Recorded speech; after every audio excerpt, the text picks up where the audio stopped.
Looking for another action platformer for your Game Boy Advance? Maybe you've enjoyed a Kirby game in the past, and you think you might like another adventure with that cute little wad of pink bubblegum. With the shrinking supply and increasing prices of retro games, doing a little research on your next game can go a long way today. We're Four Thumbs, we've researched and completed this game, and we have some insight to share, so stick around to learn whether we think Kirby Nightmare in Dreamland should be your next adventure. Our review system is based on 7 categories, culminating in a final recommendation on whether we think you should, or should not, add this game to your collection.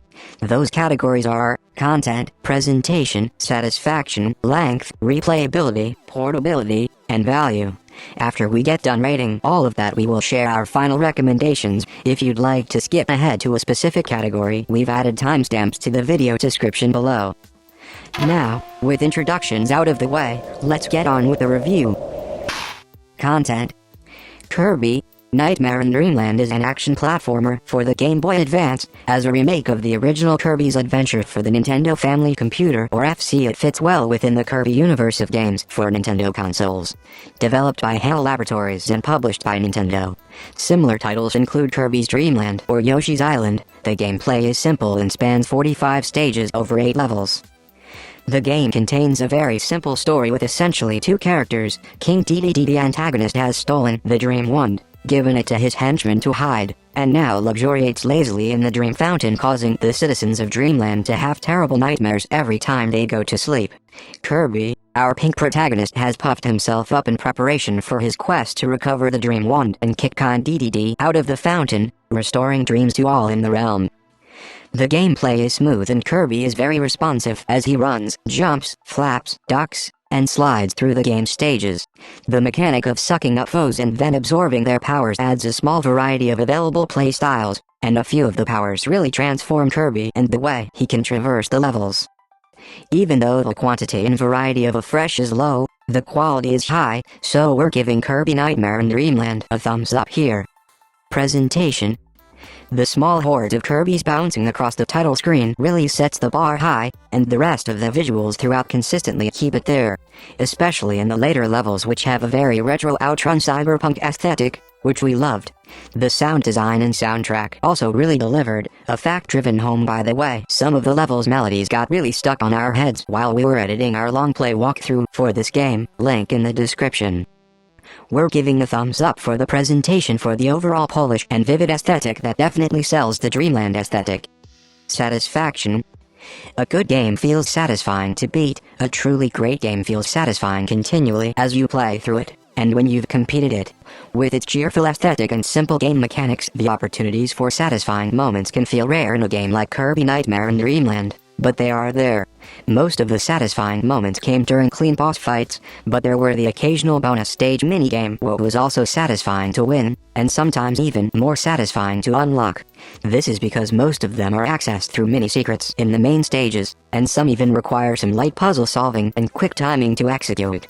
Lighting the fuse of a cannon, and then navigating Kirby quickly to the other end of the fuse where a cannon waits to fire Kirby into the stratosphere can be difficult, but watching helmet-clad Kirby peeking out of that cannon right before he's sent flying is definitely satisfying.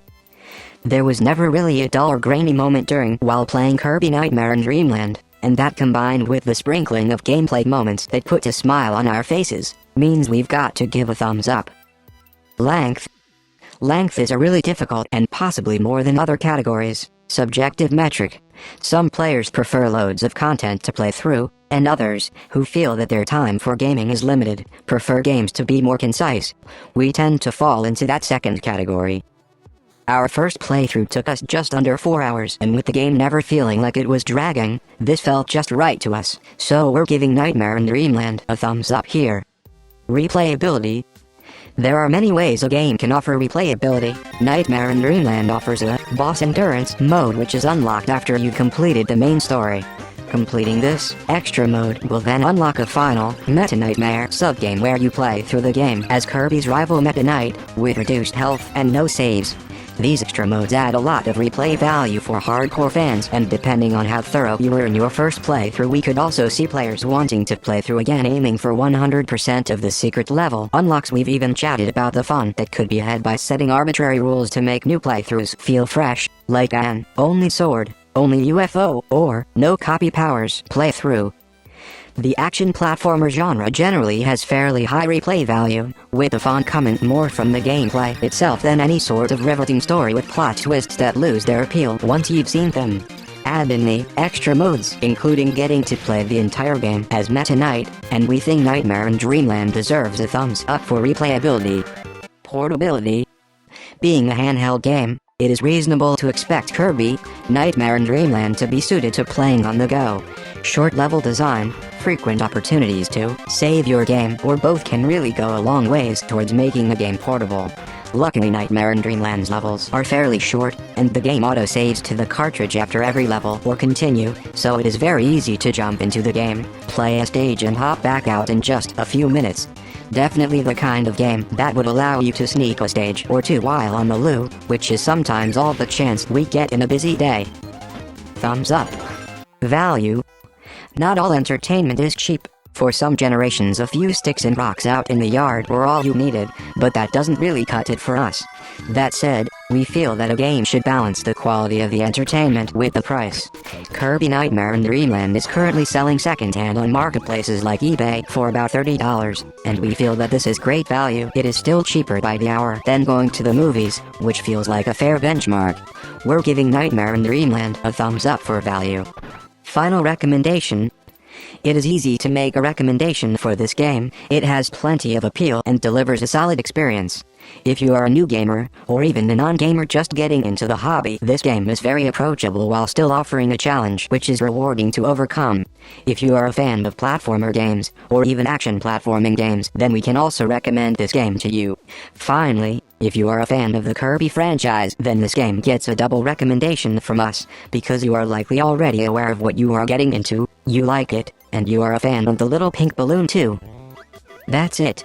We hope you've found some value in our review of Kirby Nightmare and Dreamland, and that you now feel better informed about your decision to buy or play this game.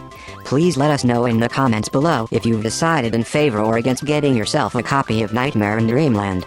Also, if you have played through Nightmare and Dreamland, we would love to hear how you'd rate its content, presentation, satisfaction, length, replayability, portability, value, and your overall recommendation. At the very least, other retro gamers trying to make a decision might benefit from your input. If you found this video the least bit entertaining, please hit that like button like it's square and we'll eject the magic mushroom.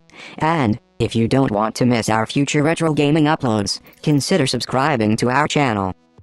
Either way, we love you and hope that the remainder of your day is awesome. Goodbye for now.